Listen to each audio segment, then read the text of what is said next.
There's nothing that beats passion. Nothing. Because what passion does is create energy. What energy creates is a lot of output in a short period of time. You got your perspective. I just want to be happy. Don't you want to be happy?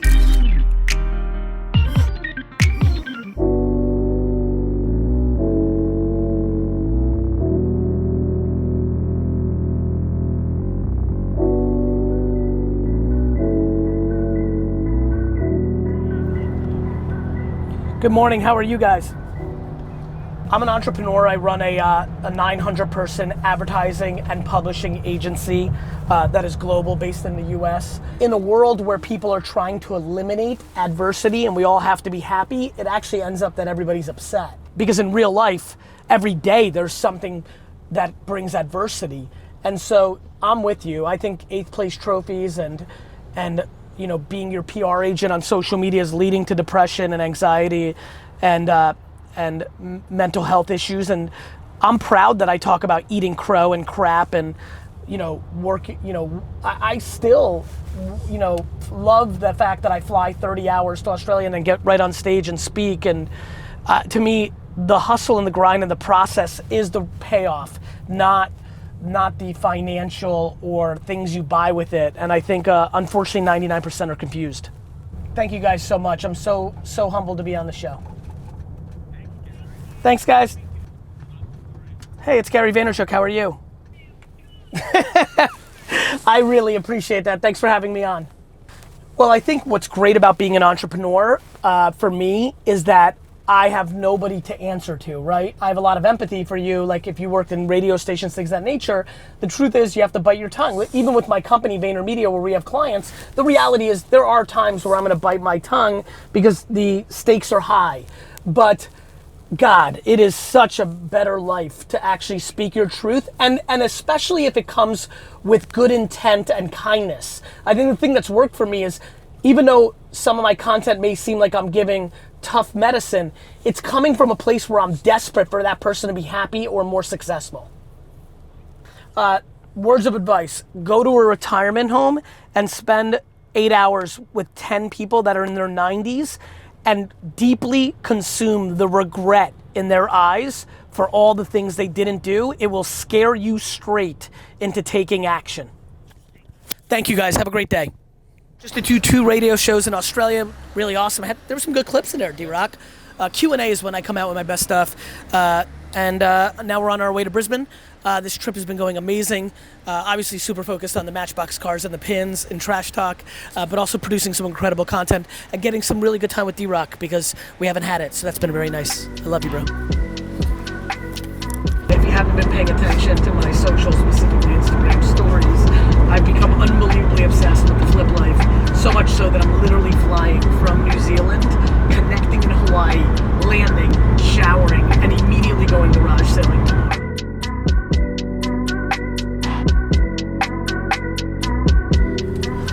About to take a stage in Brisbane, really feeling it. Felt really great in Sydney the other day. And so trying to carry over that energy. It's been a great content day. Tomorrow, get up super early, go to New Zealand, destroy some Kiwi faces, get a plane, connect in Hawaii, land, go. So my energy's up. Nice wins at VaynerMedia, some exciting stuff that you'll be hearing about in the future, so that's exciting. Good vibes, feeling good.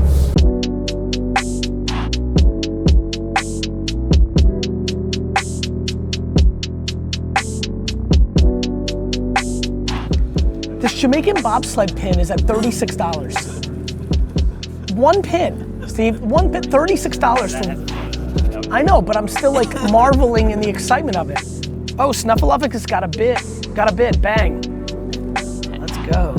Ooh, the Adidas went up to 14. It was $12.50 last time we checked.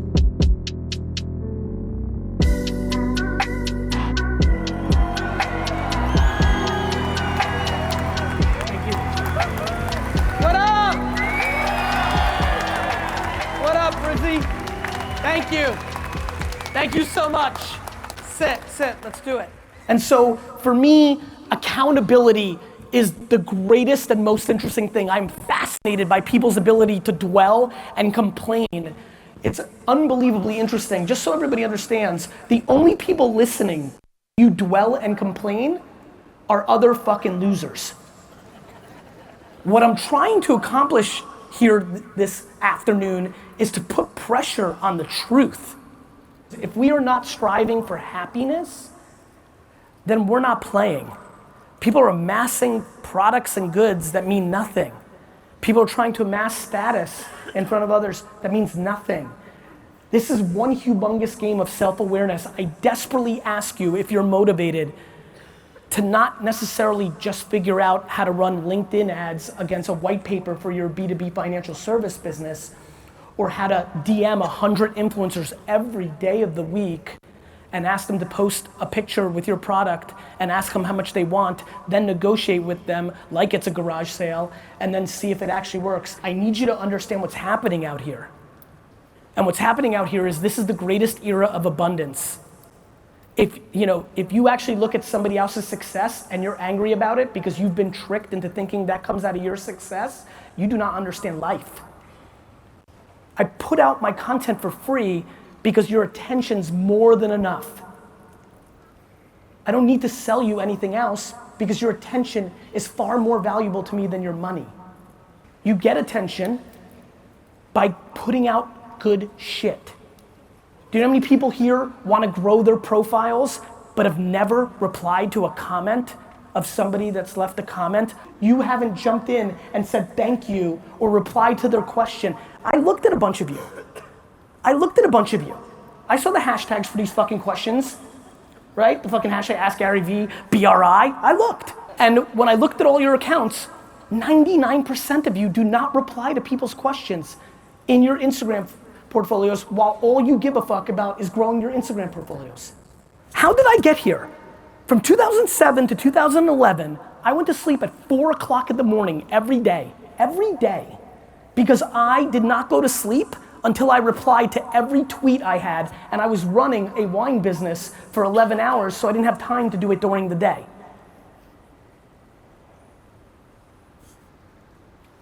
This isn't luck shit, Johnny. Who's named Johnny here?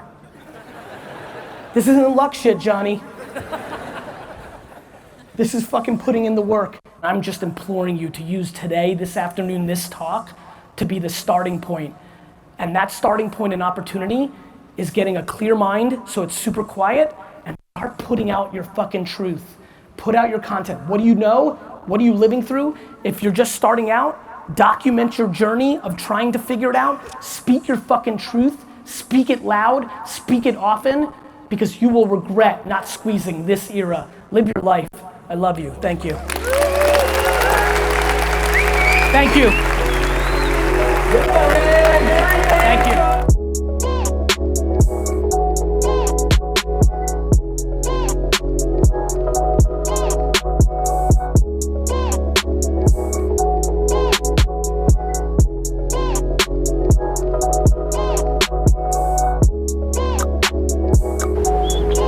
How many people are at this dinner? How many at this dinner? 11 or 10 or 11. Nothing on the market. Hello, guys. Hello. How are you? If you look around, this is really fun. There's a lot of businesses here that are B2B. We started with a very B2C, very trendy, sexy business, but the majority of the businesses here are quite B2B. And but the reality is that what's amazing about boring B2B businesses, and VaynerMedia and what we do is B2B. It's not, might be a little more creative, but is that you know who you're targeting. Yeah. So thank you. So I think that one of the things to talk about is I actually think a lot of you looking around could remarkably change the outcome of your business through Facebook and LinkedIn and podcasting and be outrageously boring. The reason I always have the answer, people ask me that, I'm like, because I reverse engineer who the decision maker is, and then I ask enough questions to figure out what brings them value, I mean, a government official is trying to get reelected or trying to build equity with the person that they think is gonna get reelected. Everybody's got, it's like, I love Star Wars because there's this thing called the Death Star. It destroys everything, yet if you just ride a plane very carefully through a very narrow place and drop a little thing on this one little thing, the whole thing breaks out. Like, and it always stuck with me, like everything's reverse engineerable if you actually understand who the decision makers are and then what do they need. I'm a high growth entrepreneur because I don't value short-term economics. So step number one, the biggest reason that I've been able to build big businesses is there's not a lot of 29-year-old guys or gals that spend 18 hours a day building a business and are okay with taking home $63,000 while giving up their entire 20s. Most people are the reverse. They make money and they take it out of the business to buy themselves things. I value my business over myself. So one, I put all the money back in. Number two, I'm an innovator. So what innovators, I'm a very good salesman too, even though I talked about branding. So I'm good enough to stay alive while my thing that's gonna really grow me grows. So I'm selling social media in 2009, 10, 11, 12, just enough to stay alive, but then in 14, when it becomes real, I'm the guy and it all comes. You know, it's a daily game. Like what was yesterday, like, I mean, I can't wait to, I say this lately a lot with D-Rock. I was like, I wish I was filming myself back in the day because I would talk about direct mail and other things, and now I shit on outdoor media. I used to run billboards all over New Jersey. There's gonna be a day where I'm gonna make content that's gonna be like, why are you doing Instagram? That's stupid. And that's gonna be fun because then there will be a full cycle of content to reference this era so I can show people I'm not about social media, I'm about attention. I think people are starting to understand it once I started getting excited about voice. That's when people are like, okay, this is a little bit different than just, he loves social media. No, I run an email, I have an email, but I think email is an effective way to still sell. I really do. Just not as effective as it was 15 years ago. Just do everything. Do everything and then allocate energy and resources based on the reality of everything. So smoke signals is now 0. Right? But I'll still buy outdoor billboards because in Jersey, and I don't know this market, like a billboard that's $20,000 a month, if they don't have it sold with a day to go, could be $2,000. And then I'm like, well, for a month, $2,000, okay. You understand? To me, it's about, is attention overpriced or underpriced? One thing I really don't love about being one of the poster childs of all this is I'm such a high energy, extroverted personality that it tricks people into thinking that's what you need to be. But it's not. You need to know your craft. You could be mundane and boring if you're doing B2B and there's 37 people that are your target and they just want the information. They just want the fucking information. Plus, you don't have to make video. You can do audio. You can write. You can make a PowerPoint and post it on LinkedIn. The other biggest thing that a lot of you won't do that you need to think about is give away your best information for free. It's very counterintuitive. Why would they hire me I know you want to transition, but like, why would they hire me to be an accountant if I teach them how to do it? Because context is the value. It's why this is valuable. Like you can watch all my content, then the stage will be a little more context, and this is gonna be real fucking context. And literally, for you, like I know I've answered, I've answered real stuff, and I can see like, whoa, okay, like you're like, oh shit, and it becomes like, it's really valuable when you can like, it's not like, getting to the insight, unlocking the change of perspective is everything. There's nothing that beats passion. Nothing. Because what passion does is create energy. What energy creates is a lot of output in a short period of time.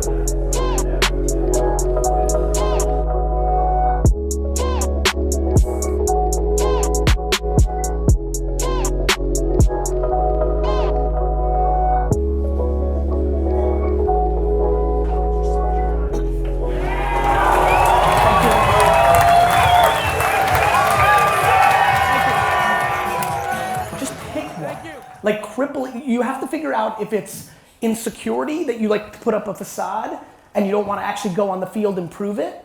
Or is it just like indecisiveness, which is already a tell that you might struggle running a business, so you just have to pick one and go, period. Get into the practice of it. Any words of wisdom for serial introverts on how to leverage talent?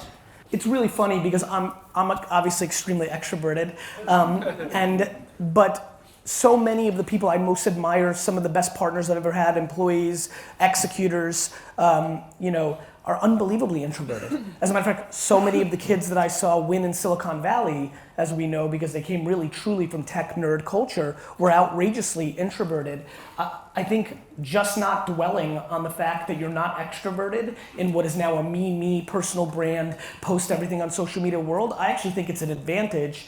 So for me, like leveraging the talent is very easy. It's all down to execution. Let me promise you something. For all my videos and cursing and charisma and energy, if I didn't actually succeed in my executions, I wouldn't mean shit. The biggest issue right now in society is that somehow we've created this narrative that 18 or 22 or 30-year-olds need to have their shit figured out.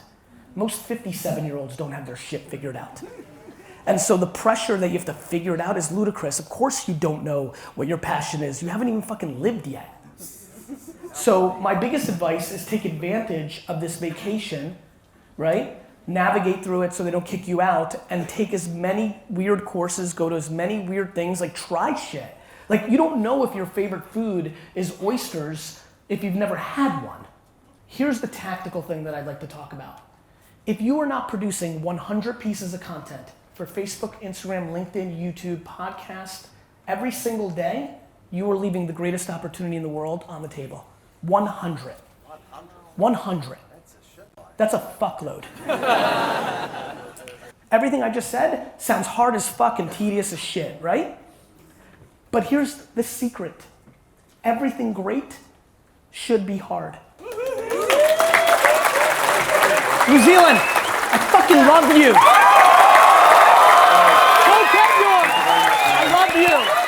Thank you for having me. This is amazing.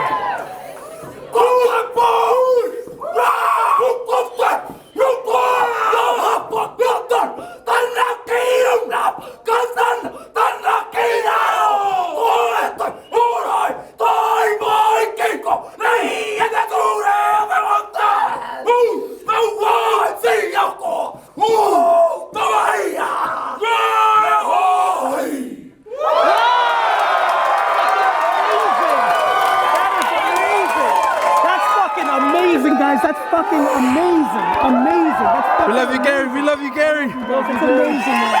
That's amazing. Thank you. Amazing. Fuck. That gets me so. I wanna fight somebody. It's fucking amazing.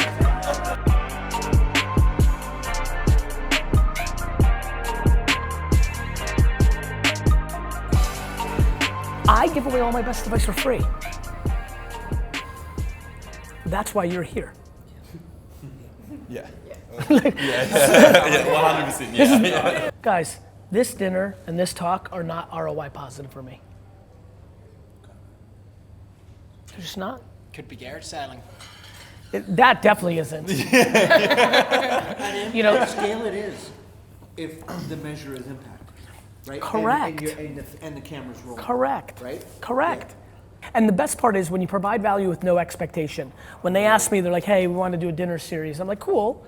I'm like, let's do it, because I want the content. The money is great. It is a lot of money, but like my rev share of it is not what's driving me to be here. I'd rather go garage sale. I want the content. Yeah, D-Rock will tell you, I get more excited about buying a stuffed animal for $1 that's 20 on eBay than closing a $5 million deal. What I'm really good at is this. Like, it comes natural to me. I don't look at yesterday at all, which is what everybody does.